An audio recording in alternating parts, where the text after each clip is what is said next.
Welcome to section 21.1, part 1. This is the 207th session of the CISSP exam prep series. In this session, we'll build a working picture of malware and viruses.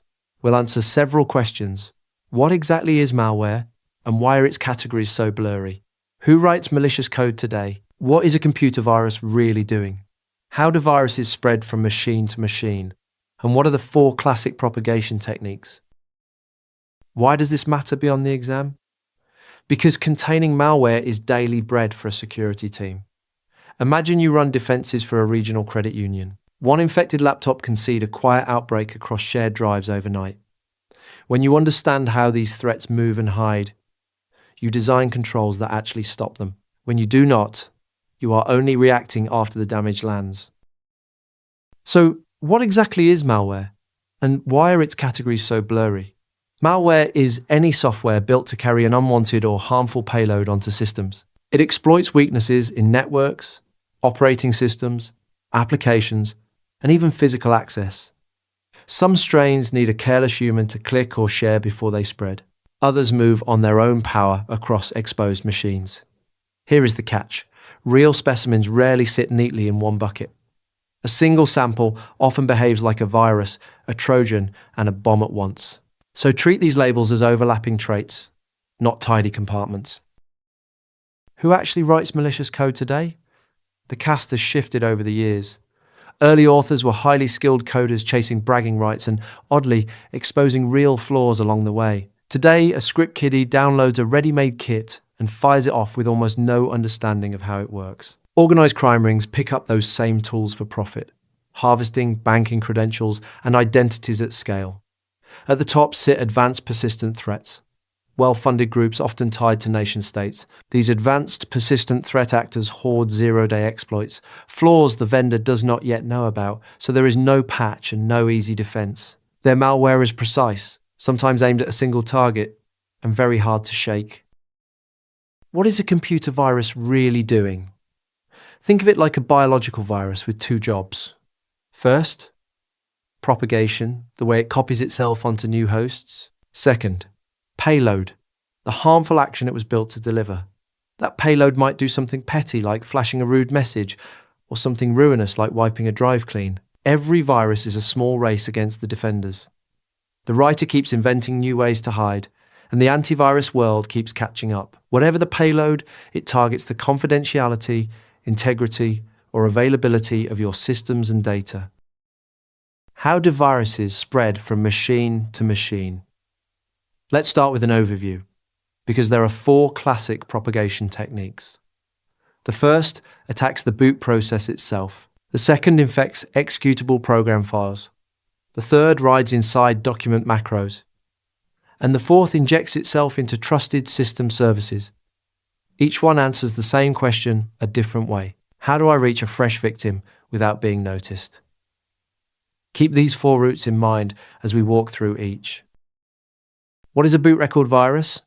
It targets the tiny startup code that a computer reads first when it powers on.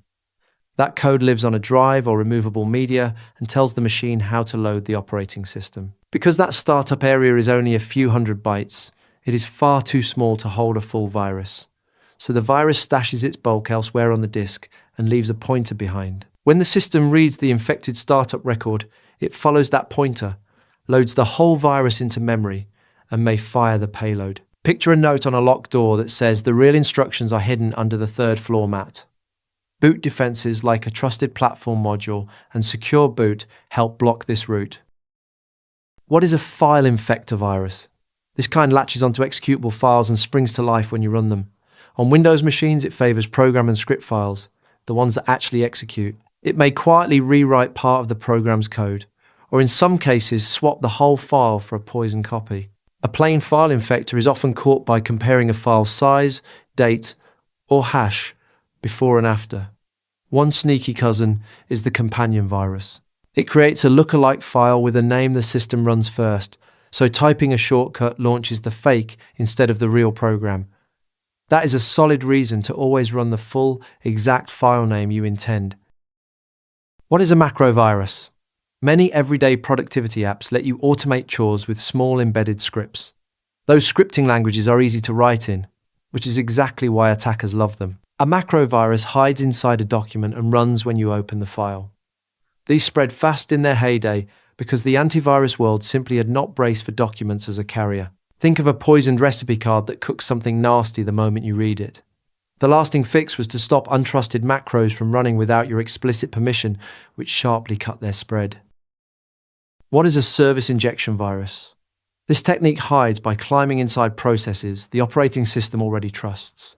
It injects its code into core running services, the ones your antivirus assumes are safe. By wearing that trusted disguise, the malicious code slips past scanners watching for obvious intruders.